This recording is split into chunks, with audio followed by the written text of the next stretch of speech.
Welcome back to Truth to Tell. I'm Michelle Ali-Murati. And I'm Tom O'Connell. In 2009, Minneapolis became one of the nation's largest cities to implement a ranked choice voting system, or RCV. Led by the citizens organization Fair Vote Minnesota, proponents argued that RCV offered voters greater choice. Just 4 years later, Minneapolis voters do indeed have greater choice. In fact, they have 35 candidates for mayor as well as a variety of highly contested city council races. And this means there are no partisan primaries, just 35 candidates making it all the way to your extremely long ballot this November. Some critics on ranked choice voting expect an election mashup, but supporters are confident that the city and the system are equal to the challenge. What can Minneapolis voters expect when they enter the voting booth? Does having so many candidates enhance democratic choice, or are there negative consequences? Looking forward, what changes, if any, should be made to Minneapolis' election system? Our guests today are perfectly situated to shed light on these and other questions as we look forward to what will be a truly historic election in Minneapolis. First, we have Jean Massey, returning to Truth to Tell. He's the director of Fair Vote Minnesota. Jean organized the successful 2006 ranked choice voting ballot measure effort in Minneapolis and has been leading Fair Vote Minnesota since 2007. Welcome back, Jean. Thank you for having me. Also returning to us today, we have Councilman Cam Gordon of Minneapolis' 2nd Ward. Cam's a member of the Green Party and chair of the city's council's elections committee. Welcome. Good morning. And we also have, I believe for the first time, right? We Right. talked about this. Dr. Matthew Filner. Matthew is an associate professor of political science at Metropolitan State University and a close student of Minneapolis politics. In both his writing and teaching, Matt has explored democratic participation at the neighborhood and municipal levels. Matthew, welcome to the mix. Happy to be here. And we have Casey Carl, city clerk for Minneapolis. Casey is responsible for maintaining the efficiency and integrity of the city's election process. Welcome to you, Casey. Thank you. Good morning. And as always, completing our panel today is you. So call in with your questions and comments about how ranked choice voting will fare in the upcoming highly contested Minneapolis mayoral race by calling 612-341-0980. That's 612-341-0980 to get your questions and comments live on the air. You can also tweet your questions and comments to @TTT_Andy_Driscoll, and I will be checking those throughout the hour. You can also post your comments on Truth to Tell's Facebook page. And you can tune into our live stream video cast at livestream.com/truth-to-tell-min. That's livestream.com/truth-to-tell-mn. And that's to watch live video of our show today. So, Casey Carl, let's start with you. What can the voters expect and what will they see when they go into the voting booth this year with 35 candidates in our relatively new RCV system? Well, Tom, so what we have for all the voters is a one-page ballot, front and back. It's 19 inches, which is the largest ballot size allowed under state law. It allows us to put all 35 of the mayoral candidates on the front, as well as the council races on the front of the ballot. And let's just tell our listeners that if you tune into our live stream, the livestream.com URL, you can see an image of this ballot. We're showing that right now. And we'll post it on our website as well. We will, yep. Right, so I did bring a sample ballot. This isn't the official ballot, obviously, but it shows you a sample that reflects the mayor's race on the front as well as the council. On the reverse are the park races, both the district and at-large, as well as the Board of Estimate and Taxation, and also the 2 ballot questions related to the plain language charter that will be in front of the voters. Great. Now, I think when you have 35 choices on a ballot, it would be pretty important as to who is up in the top 1 or 2 or 3 or 4 or 5. How is that determined? State law dictates that every candidate in a race has an opportunity to be at the top of the ballot in their race. And there is a mathematical formula that the Secretary of State's office has that we use and compute. And that formula allows us to enter in the total number of candidates in a given race, divided with the total number of pre-registered voters within the district that race covers. So either if it's a ward or a district versus at-large citywide. And then that formula tells us how many ballots have to be produced with a specific candidate at the top of the ballot under that race for all of our precincts. Okay. So depending on where you vote, your ballot is going to look different as far as the order of the candidates, how they appear on there. Correct. And it sounds like if we had any more candidates, it'd be hard for us to legally have that all in the right size ballot. Is that true? I think we could have more candidates for mayor. There's 117 precincts, so with 35 candidates, we're well within the ability to make sure that each candidate appears at the top of the ballot.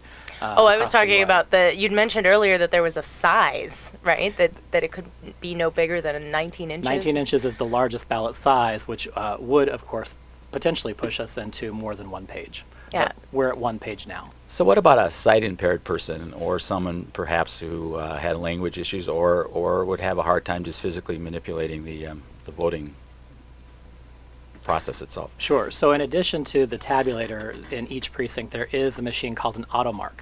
And the automark is an assistive marking device that voters can use to mark their ballot. It essentially helps them to read the ballot and to mark their choices on that ballot. And all of our precincts are equipped with an automark for those voters who need assistance in marking their ballot. That's incredible. You think people know that? We have had the automark was required under the Help America Vote Act of 2002. Okay. And so we have had those machines for some time now in the past several elections. We also provide that information to various communities that require that type of assistance so that they can help us spread the word that those automark devices are available in all 117 precincts, as well as at City Hall for in-person absentee voting. That's great. So one more question for you before Sure. we move on. Voting machines. You got some new voting machines. Yes. What's that about? So this year, with our partners, Hennepin County, we have purchased brand new voting equipment through a contract with Election Systems and Services, which is a company headquartered out of Nebraska. And the ES&S model we're using is the DS200. It's a new tabulator device that voters will see in the polling place on Election Day. We are doing a mock election, started last Thursday at City Hall, and we are going out to 4 different schools this week from 3:30 to 7:30 each night and encourage voters to come and not only cast a sample ballot using the ranked choice voting process, but also to test the new equipment, see it, touch it, and interact with it. It essentially is an improvement on the past equipment we had. It's called the DS200. It improves the voter interface experience and includes more messages that allow a voter or inform a voter if an error has been made on their ballot so that they can correct that before casting it. We're very pleased with our testing so far with the new equipment. Great. And maybe I could just Yes, note please. that the sample ballot Cam that Gordon. we're using has nothing to do with the current candidates or elections. It's a fun ballot. People can rate the park systems, and we're voting on your favorite body of water and some other Ooh, things like that. that Oh, sounds I thought like you were fun. going to say you could vote for like Bugs Bunny for mayor or something. You can write. Well, you can always write someone in, I suppose. But right? it's not, mayor isn't going to be on there. Oh, It's, okay. but you could write in Bugs Bunny as your favorite body of water. I guess. Can you also name new bodies of water? You should do that. It says lots of possibilities, doesn't Yeah. it? So, Councilman Gordon, can you talk a little bit what your role is as head of the City Council's election committee and the city clerk? Well, my role is running the committee, and we actually approve some of the recommendations that comes from staff, like the purchase of these machines, the agreement that we made with the county. Kind of the role is to oversee it, maybe with an ear or an eye to the community and what are the needs out there.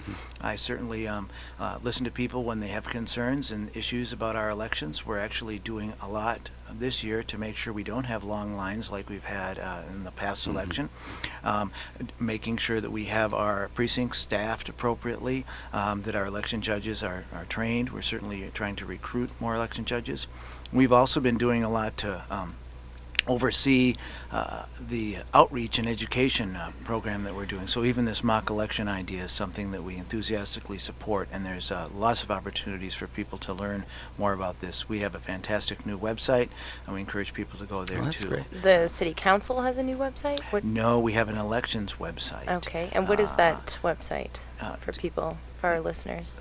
Let me make sure that I get this right. Okay. I don't want to get It's not it, an easy one, I take No, it it. is. Oh, okay. VoteMinneapolis.gov. Oh, that's not too bad. It's And that's all, vote.minneapolis.gov. And we'll and link it's all that. spelled out, right? Minneapolis Yep. is all spelled Yep. out. Okay, so vote.minneapolis.gov. Yeah. Oh, sorry. And it's MinneapolisMN.gov. Oh. Yeah. Throw it. I miss an that extra little sometimes. there. So vote.minneapolismn, no dot between Minneapolis and MN. No. Yep. And Okay. Have you we could- confused you yet? Well, you can also, you could probably just Google Minneapolis, City of Minneapolis, get to our website, and it's easy to get connected There you go. too. And let me Okay. just plug Jean Massey here. I'll Yep. just plug the city's website. It has a fantastic how ranked choice voting works in English and several languages. It's the best out there in the country. So kudos to the city for doing that.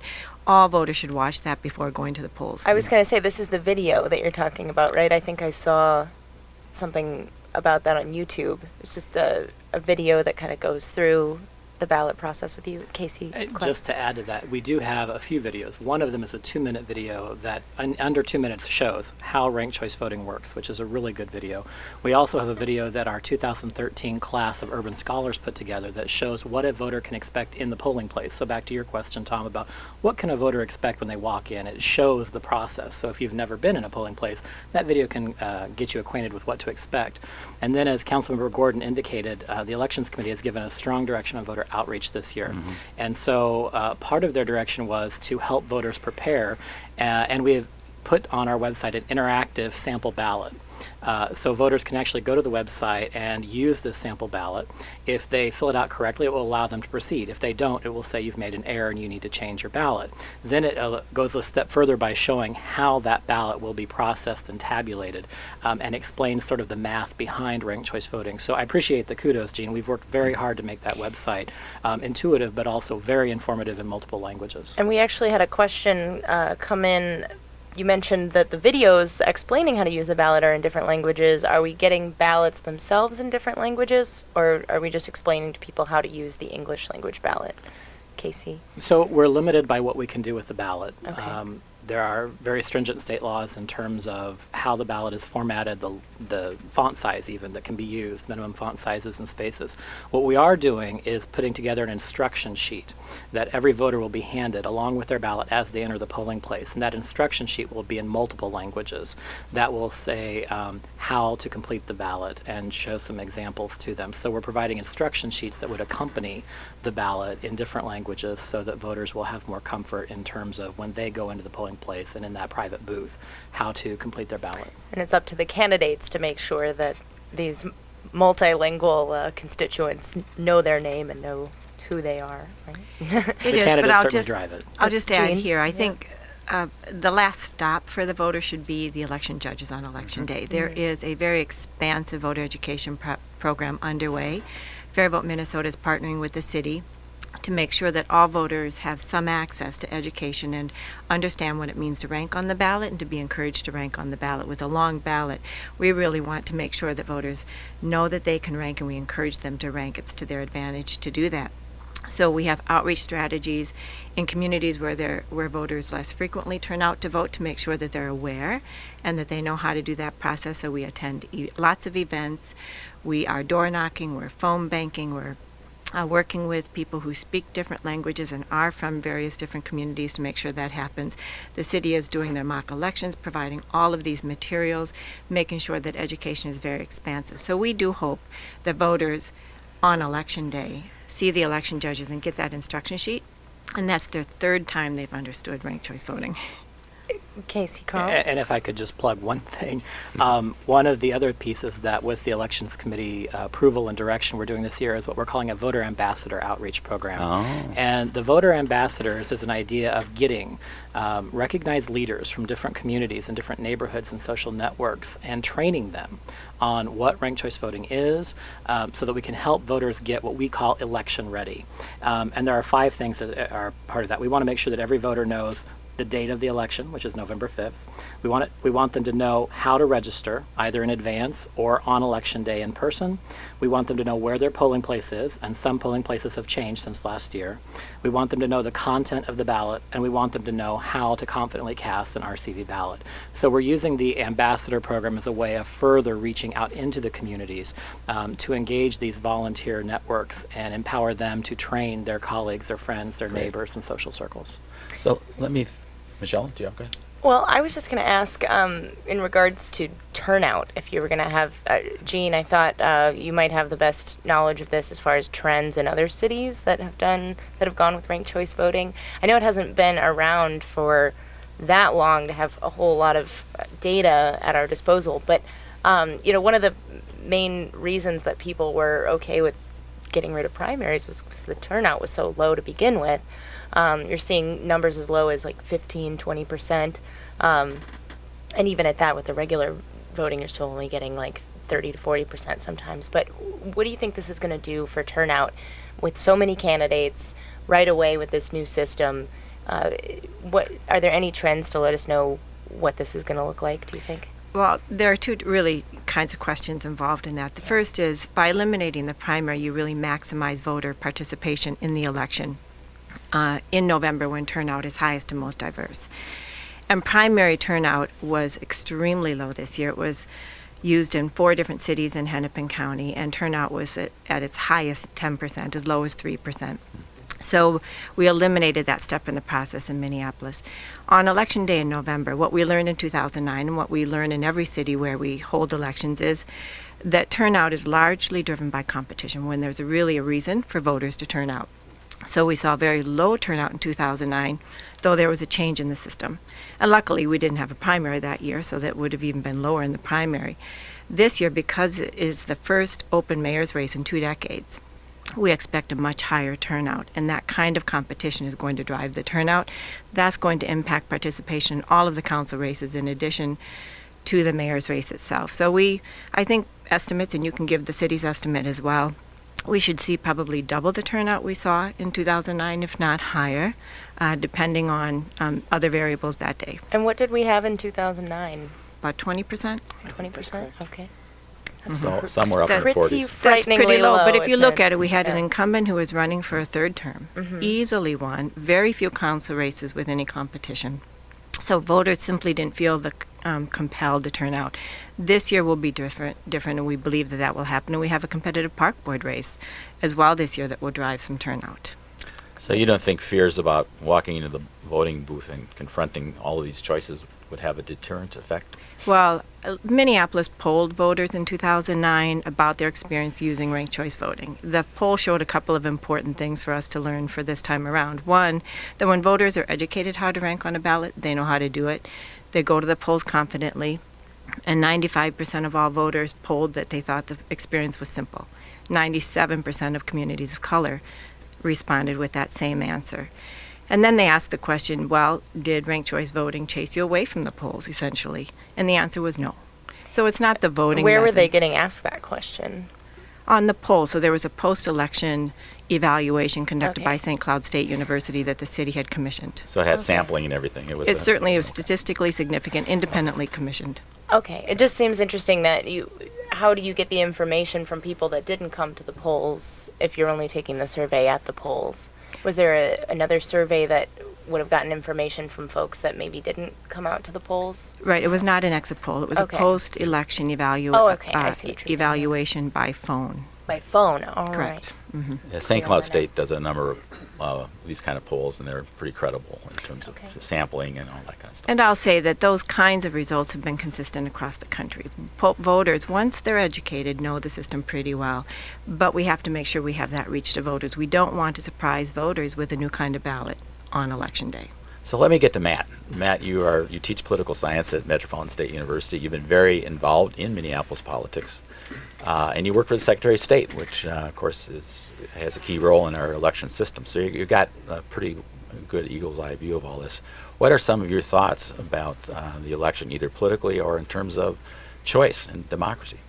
Yeah, as I was listening to the conversation, a couple things came to mind.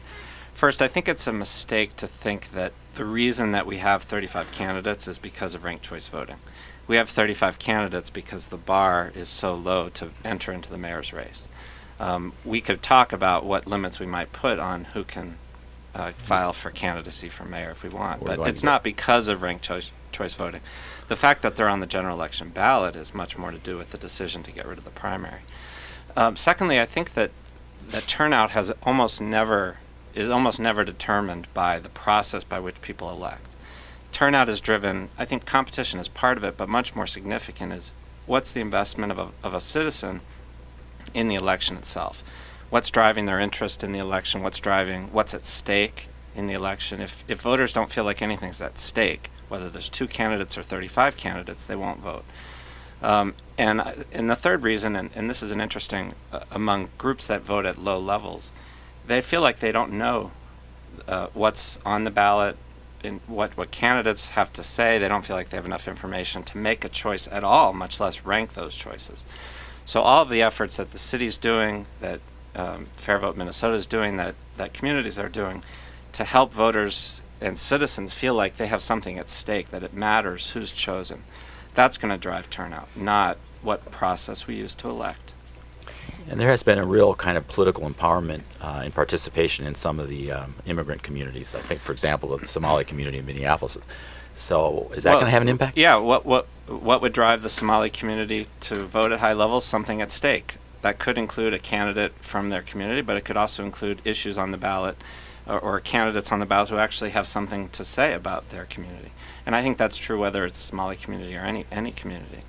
So that's going to drive turnout. Where we have a competitive ward election, I happen to live in Ward 10, there's going to be a competitive ward election in Ward 10. That's going to drive turnout more in that ward than in other wards where there isn't a competitive election. So it's competition, but it's also that voters really feel like there's something at stake. Now, you mentioned putting some tighter parameters on who can enter the mayor's race. Right. Do you have anything in particular in mind when you say right that? now we have an incredibly high bar to get on the ballot. You got to have $20 and sign your name.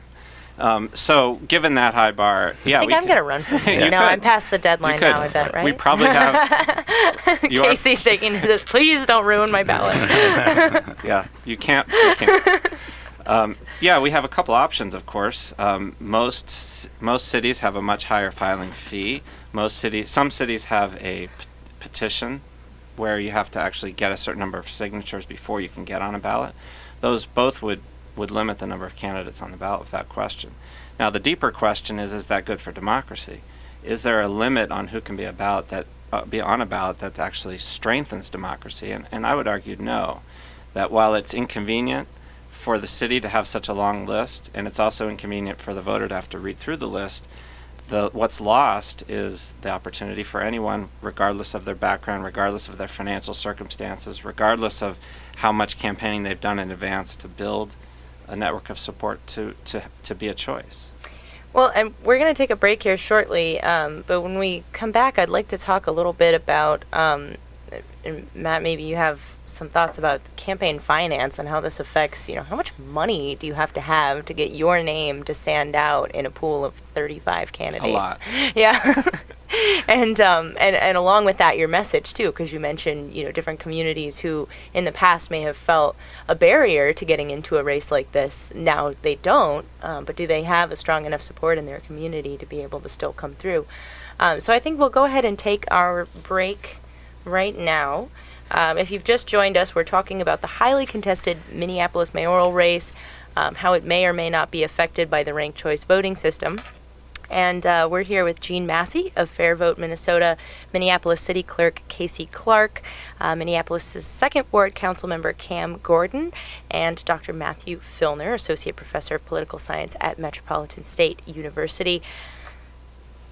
Remember, give us your questions and comments on this ranked choice and the upcoming election by calling us at 612-341-0980. That's 612-341-0980. Or what's this other number, Michelle? 612-341-09. Oh, this is twice on the script. I'm sorry. Yep. I'm we sorry. just repeat it to make sure that you know what number to call. 612-341-0980. I've got it a little more ingrained in my memory than you, Tom, I think. Sorry. Tell them the tweets, too. Yeah, you can also tweet us and get your comments and questions there at TTT Andy Driscoll, or post your questions and comments on Truth to Tell's Facebook page. Don't go away. We'll be right back after this message. Okay, back to the Minneapolis City Council and Mayor's race. Jean Massey, we were talking during break, and you had a comment that you wanted to come in on. Was it about the finances that we were It talking was. about? I think you just wanted to introduce that concept, and so if you wanted first throw that ball to Councilmember Gordon, and then I can just come in. There's experience we have in the Bay Area. Well, let's just throw out our context here is that we've got several highly contested wards for the City Council, as well as 35 candidates for the Minneapolis mayor's office. And so we're talking about how that would affect campaign finance. How much money do you have to be able to get your name to be prominent among a pool of 35 candidates? And what does that mean as far as community support? If you are from, a smaller, probably minority community within the larger city, and you've now got this greater chance to get your candidate into the mix, what does that mean as well? Can you shine your light without a lot of money? Let's hear from Cam. You look like you're chomping at the bit here. I'm happy to Cam to Gordon. kick it off a little bit. And I think it depends on what kind of campaign you're going to run. I think with the city-wide races, it takes more money typically. But I don't know that it has to take as much money as people think. And sometimes I think there's more time spent fundraising than there needs to be. When I won my seat for city council, I was outspent 2-1, but I door knocked and I had volunteer base, and we didn't do any mailings, and there were other things that we did to get our message out there. And so I think if you have a credible, strong candidate with a team that's going to work really, really hard, you can be outspent and you can still win. I have concerns about people knowing where the money's coming from and who's contributing to the campaigns, and also having enough time to really figure that out. And if there's less money to begin with, you don't have to spend as much time on that, right?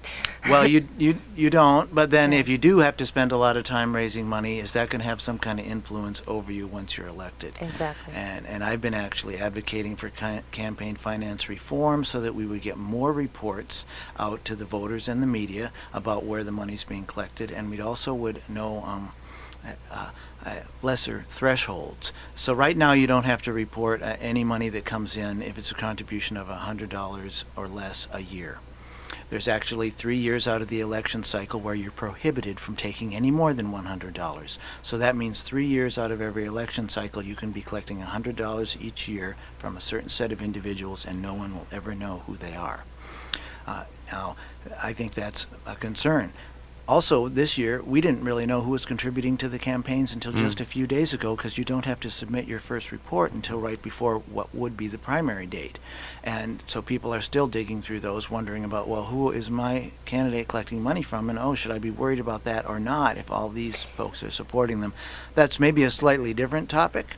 But right now we're seeing that people who are running for mayor, some of them have raised over $200,000. That's a lot of money. And if that's what they need to run their campaign, well, who's funding the campaign and why? Definitely worth considering rethinking that date if there's no longer a primary. Right, Casey Connell's shaking his head. Well, and we are following that because there is a primary, and actually our hands are tied because I tried to change this, and state law says Minneapolis can enact no stricter campaign finance rules than the state has. And so even if we wanted to, and even if all the voters said, you've got to have a report in June, let's do 4 a year, and let's lower it to $50, so we can actually find out who's contributing all those years. We The city can't do cannot it be until more the strict than the state state? changes Okay. the law, so we need a state law change. So everybody out there who's listening and who believes in this, please remember you have to talk to your state legislators if we're going to improve it here in Minneapolis. It's time to run for state office, Cam, I guess. Well, there's no question that Matt Fellner. state law determines so much of campaign finance law. And interestingly, most of our state candidates will take a public subsidy when they run for state office. So we have a public financing system, including the contribution refund system where $50 can be refunded. And that is an important part of reducing the role of money in politics. And we simply haven't enacted that level of public financing in Minneapolis, and I think that would be an important reform. Good point. I'd also point out that, there are two ways to get the candidate has to get their message out. They can use money essentially to hire the Postal Service or some other service to get a message to a voter's door, or they can have volunteer support. And the more money a candidate has to raise suggests the less public excited support they have. And so I do think that we should be trying to reduce the role of money and increase the role of citizens engaged in a campaign. And Cam's absolutely right. If you have a strong volunteer base of support, you don't need as much money. And that's going to drive, not only will that drive the campaign, but it'll also drive turnout. And those are both good things for democracy. And there's an added component to Jean how Massey. financing works in a ranked choice voting election. What we saw in Oakland in one particular example was that the candidate who won was the candidate who built the broadest coalition to 50%. So under ranked choice voting, the advantage to voters and to the person who ultimately steps into elected office is that that candidate broadly represents the broad majority of voters and is accountable to those voters. Because you have to have 50 you have to plus have 1. 50% plus 1 Yep. in order to win. And so it really encourages candidates to reach way beyond their base. So you could use all the money in the world you have to capture only your base. And if that's only 40 or 45% strong, it won't matter. You must use it in order to really create a strategy to get to 50%. And that's what we saw in Oakland. The candidate who placed first in round 1 with 40% outspent the winning candidate 5-1, which is a significant That margin. But he didn't use it to build that broad coalition. She, meanwhile, didn't have a lot of money but built that coalition. So to your point, those who can excite voters, especially going beyond their base with more of a volunteer base, are going to be the candidates who fare better. And I think we should keep in mind, again, to reiterate, this is the first open mayor's race in 2 decades in Minneapolis. We should expect money to be spent. Whether or not it would be a ranked choice voting election or not, that kind of money first to be spent to win a primary and then a general election would be equal, perhaps even more. We really don't know the answer to that. Well, and do you think that it's possible with this many candidates that no one will have a 50% plus 1? I mean, how many rounds are we going to have to add together before someone reaches that magic number? I'll start that, and perhaps Casey has a perspective on that as well. What we've seen, first let me say that the top field of candidates, meaning those that gets most attention in the media, is starting to become clear already. So really, voters going into the polls won't know 35 candidates on the ballot. That will start to get stronger as a subset of candidates because they have money, because they have operations on the ground. People Or will name simply get to know them recognition better. or- That's yeah. right. So people will begin to rank within that smaller field of candidates. That said, where we've seen large ballots in San Francisco, although this is probably larger than what we've seen, is that there can be several rounds of counting, but because the city has a good policy of eliminating candidates who mathematically cannot win, we do batch elimination, and so that reduces the rounds of counting involved. So, boy, I would guess it may be 8 rounds at this juncture, but who knows for sure of counting. One thing that I could say is, Cam Gordon? if you are interested in supporting maybe one of the least likely candidates to get elected, if you go to all 3 choices, you're going to have a better chance of keeping your ballot alive till the end. I actually think we're probably going to get a majority winner, I'm not expecting that many ballots will just vote for one candidate who gets eliminated and then their ballot won't be continuing on, because I think people are following the race and watching it, and the people who show up to vote really care about that and want to have an impact. Thank you, Cam. I think that point is probably the most important takeaway from today, to really use your opportunity to rank on the ballot. It empowers your vote most as the voter. And the candidate who wins will always be the majority in the final round, but we also would like to see that really a majority of all the voters participating in the election. Well, and it sort of brings us to the fact that, we call this ranked choice for the most part during this show, but instant runoff is the other term that you also hear, and that's essentially what it is. If you just vote the one time, then you're waiving your right to be involved in a runoff, That's essentially. correct. That's exactly right. Yeah. That's right. And so you could consider it almost a second election rather Right. than people who think that you're voting for multiple candidates. Right, you don't want to Yeah. vote in the primary and skip the general. Perhaps Yeah. you do, but know that that's what you're doing if you Yeah. only rank one candidate. And should that candidate be too weak to continue to move forward and be defeated early in the race before one candidate reaches a majority, your ballot will be exhausted. So you really want to keep ranking to keep that ballot alive. One of the reasons that I got interested in this whole ranked choice voting was that I felt that in the United States, the 2-party system and the 1-vote system forced people into a situation where they really had to ask themselves, imagining I'm a member of the Green Party, for example, do I vote for the Green candidate and then get someone way far away, one of the major party candidates, or do I pick the candidate that's most likely to win from the 2 choices that are really dominant, which then makes it very difficult to sort of build momentum over time for perspectives that multiple parties might hold.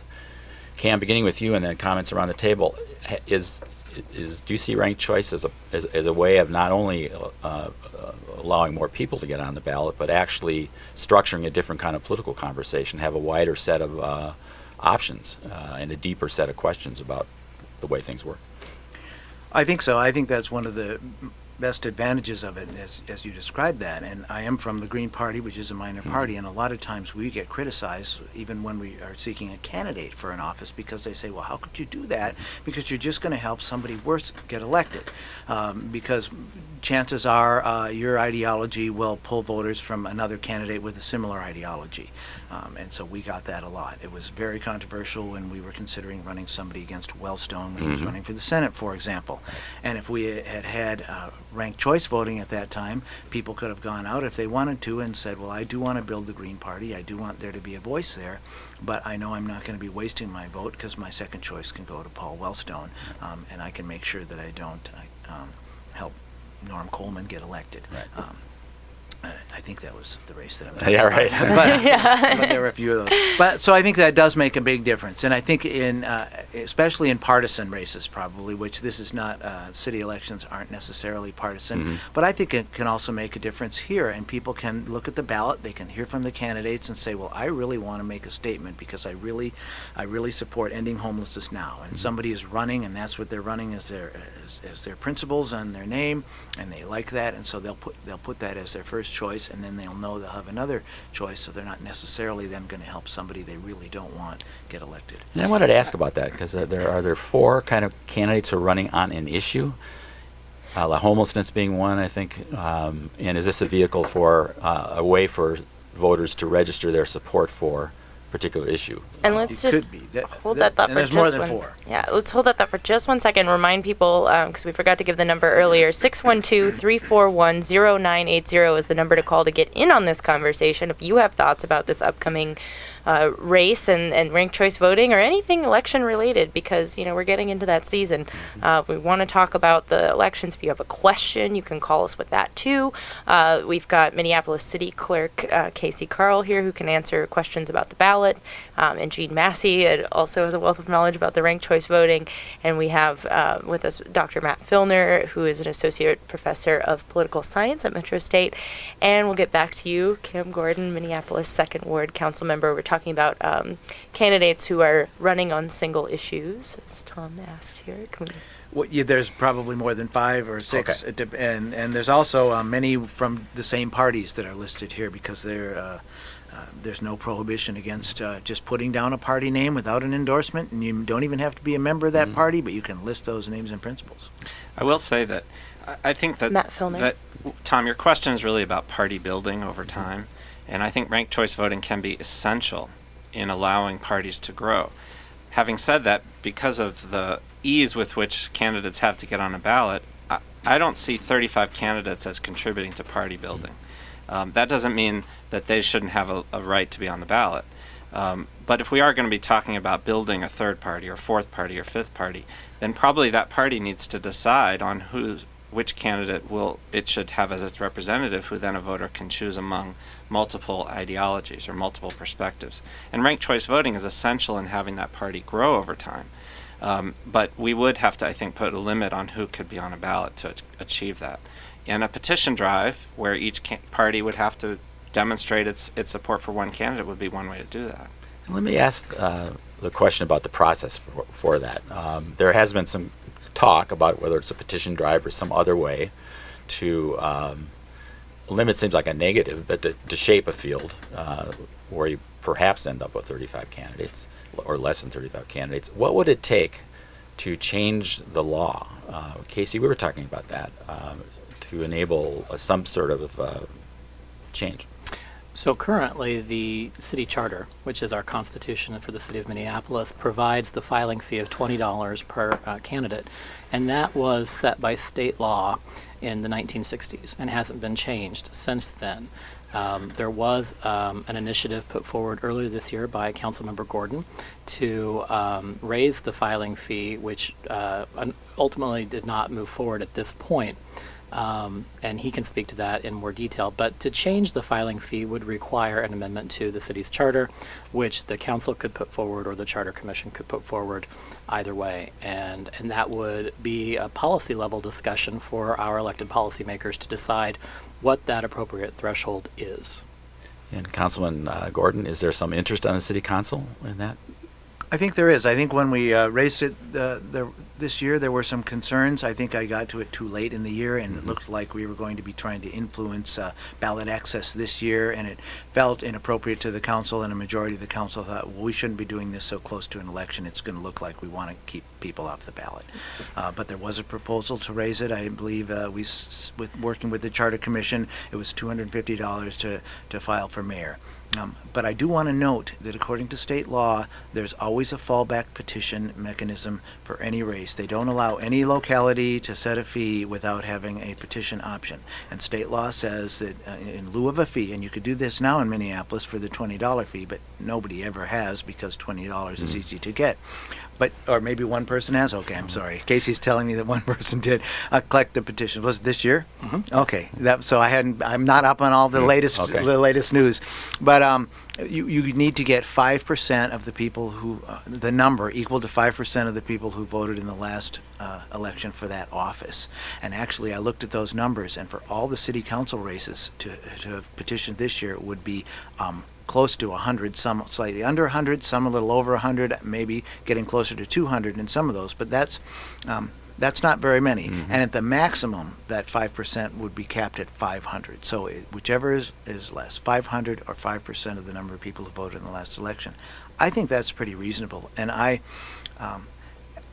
appreciate that, because if you're in the Green Party, you're a minor party right now. You don't have ballot access, and if you want to run for state representative, you have to do that. So ballot access is a big deal, especially to independents and minor parties. In Minnesota, if you're a major party, you get automatic ballot access throughout the state on all those partisan races for state legislature. You don't. If you're an independent or in the minor party, you have to get signatures, and the number has always been the 5%. Or 500. So that makes some sense. I think we want to hear from people, see what they think about that. There are a lot of people who think it's just fantastic, and I'm kind of one of them, that it's so easy to get on the ballot and everybody has a chance to do this. But I think people are beginning to understand that without a primary, maybe it makes some sense to have some kind of threshold so there's at least some credible organization or work put into it. And on that note, we had a comment from someone on Twitter. I think we've already addressed this, but I'll invite him to respond again if we haven't. Dr. John Watson said, does raise the bar, quote, I think, which is addressing you, Matt Fellner, mean democracy and U.S. government is by, for, and of the people who can pay to participate? Because I think we mentioned, like, maybe raising the rate, or maybe he's referring to the $20. I'd invite Dr. Watson to tweet us back and tell us whether or not we've addressed your question, because I know you commented about 10 or 15 minutes ago or so. Sorry, I didn't see that beforehand. So please let us know if we've addressed your question or not, Dr. Watson. Jean, you had a comment. I'll just add that from Fair Vote Minnesota's point of view, it's more a question of demonstrating that you have the ability to mount a campaign and to capture votes on the ballot. So we favor petition signatures over payment, and not in lieu of payment, but a required number of signatures in order to participate, whether that be at a council or mayoral level, and set that bar significantly high enough so that it really is a demonstration of the ability to mount a campaign, not just to get your issues out. There are other venues for getting your issues out in a campaign. What we want to do is make sure that candidates are actually able to mount a campaign and capture votes on the ballot. I think it's also helpful for listeners to separate out. We know when we do voter education, there's not a great deal of understanding between what happens in a local nonpartisan race and a state partisan race. What Minneapolis had done was replace a nonpartisan primary and roll the two elections into one. And that's why we have this growth on the ballot in the way that we do. At a state level, we do have a different mechanism for winnowing that field. We have state partisan primaries, so that the requirement is that in the primary, a candidate from each party is elected out of that primary to be represented on the general election ballot. So we have a much smaller ballot, 7 candidates, 8 candidates, whatever that is, representing each party. So at a local level, we need a different kind of mechanism rather than reinstating partisan primaries to accomplish that task. So I just wanted to make that clear to people that elections do work differently at a local level than a state partisan level. Okay. Can I just ask Jean a quick question? Do you think that the 5% bar or threshold, and maybe this could also go to, was it Dr. Watson? Was that a high enough bar? That seems high. I mean, if you look at the mayoral count back in the last 2009 election, I'm assuming it's tied to the last pertinent election, That would probably been 500. 500. So that might be sufficiently high. I think we should look and do some research on what exactly that number would be, but that's a good starting place. Because I also want it low enough so somebody could do it. A regular person could go knock on the doors. So when I see city council Absolutely. race, I Absolutely. see, well, that 5% could easily be doable by somebody. And if you can't get the 95 or 125 people who want you on the ballot, well, that could cause you to even reflect on that. I wonder about our other Yeah, well, I would panelists. just add that the worry that having too high of a financial burden keeps the voice out, that a person has an interesting idea or an issue that they want to advocate for, can't get that voice out if there's a petition drive required. I think that's the point. When you have to go door to door to get people to sign your petition, you're getting your message out. And then if enough people are persuaded, then you can be on the ballot. I think that's an appropriate limit on who can be on the ballot. And I think it actually would benefit all of the candidates who ultimately get there, especially the hardworking person who goes door to door, who may not have much money and who may not have a party or a major party behind them. Being successful in that petition drive actually raises the significance of the issue far greater than simply putting down $20 and putting your name on the ballot. Well, and as Jean mentioned, when you have a single issue that you're concerned about, that doesn't necessarily mean that you should run for office to advocate for that single issue. I think If you're able to run a getting at. Yeah. campaign and really be out there and capture votes, that's fantastic. That's what we want to encourage, and that's why ranked choice voting is so important. As Cam had said, it really allows that choice on the ballot. But it must be choice where people are really knowing that the candidate is serious about running a campaign. That's our perspective at Fair Vote Minnesota.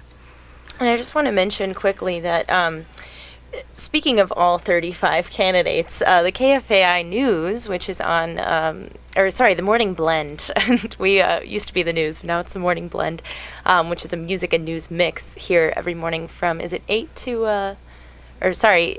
to 8? 5 to 8. 6 to 8. 6 to 8.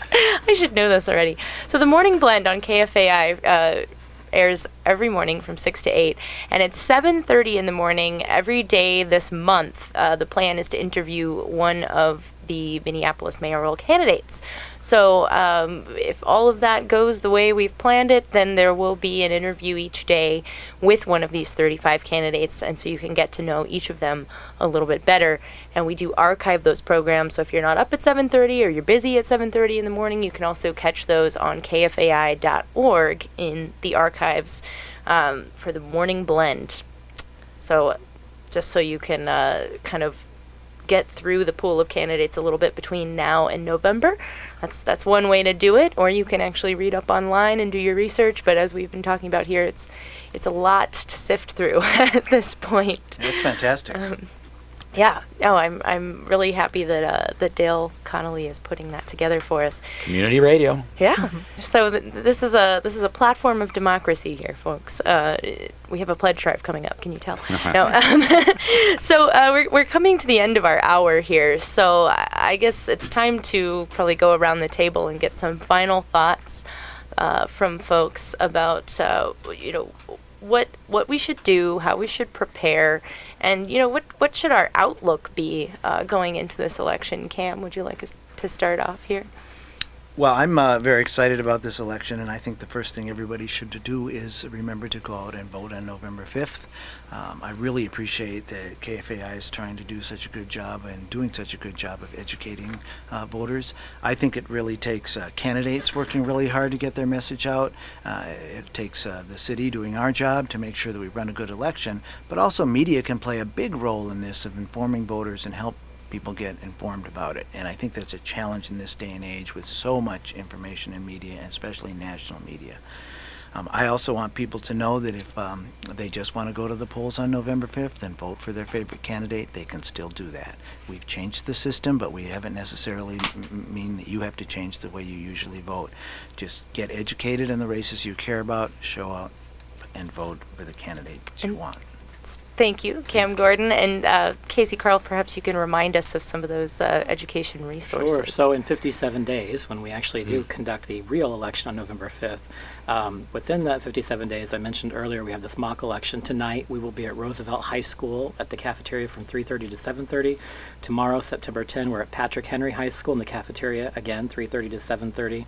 On September 11th, we'll be at Washburn High School cafeteria, 3:30 to 7:30. And then September 12th, we'll be at Edison High School for the small gym, 3:30 to 7:30. We encourage all voters to come out and participate in the mock election. We are also open every day, 11 to 1 p.m. weekdays at City Hall, so that voters can come and test a sample RCV ballot and use the new equipment.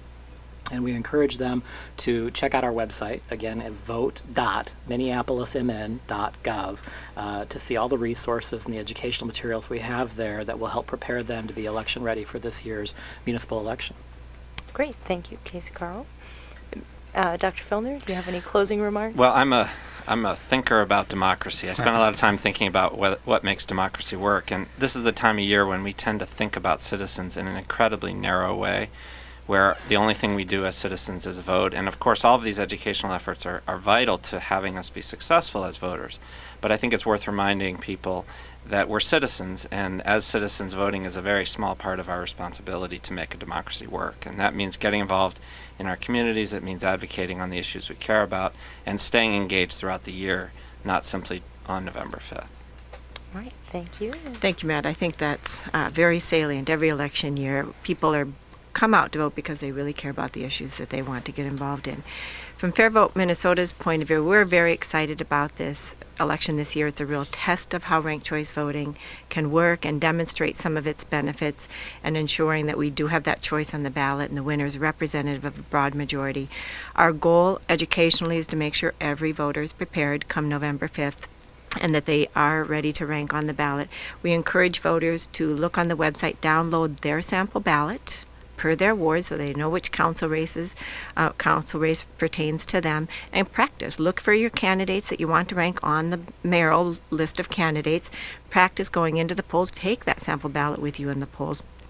If you go to fairvotemn.org, we have a list of educational opportunities coming up in addition to the various mock elections that the city is hosting, from house parties to forums to events, and you can become educated at any of those opportunities. And what we like to do at each and every event is give you the opportunity as a voter to rank, so that you have that practice and you are ready for November 5th. And once again, that city voting website is vote.minneapolismn.gov. All right.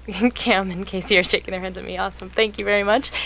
We'd like to thank all of our guests today. We had Jean Massey, Director of Fair Vote Minnesota, Minneapolis City Clerk Casey Carl. I keep wanting to say Clark. I don't know why. Casey Carl, Minneapolis 2nd Ward Council Member Cam Gordon, and Dr. Matthew Filner, Associate Professor of Political Science at Metropolitan State University. Thank you all for joining us today. Ranked choice voting was implemented with the intention of giving minor party candidates and some non-party candidates altogether a fighting chance. There are many exciting things happening with this new system and this highly contested election coming up, but the most exciting part is to go out and be a part of it. So do make your choices known on November 5th. And once more, next week, we hear part 2 of our most recent Community Connections Forum on the proposed White Earth Tribal Constitution. Don't miss it. Truth to Tell is a co-production of Civic Media Minnesota and KFAI. Links to audio and video archives of this and all of our past shows will be up on Truth to Tell's own website, truthtotell.org, as well as kfai.org. Thanks to our crew engineer, Kel Heil, videographer, Craig Stelmacher, and production assistant, Mark Kerner. Join us next week for another edition of Truth to Tell. Until then, I'm Michelle Ali Murati. And I'm Tom O'Connell. See you next week, and as always, please take care of yourselves.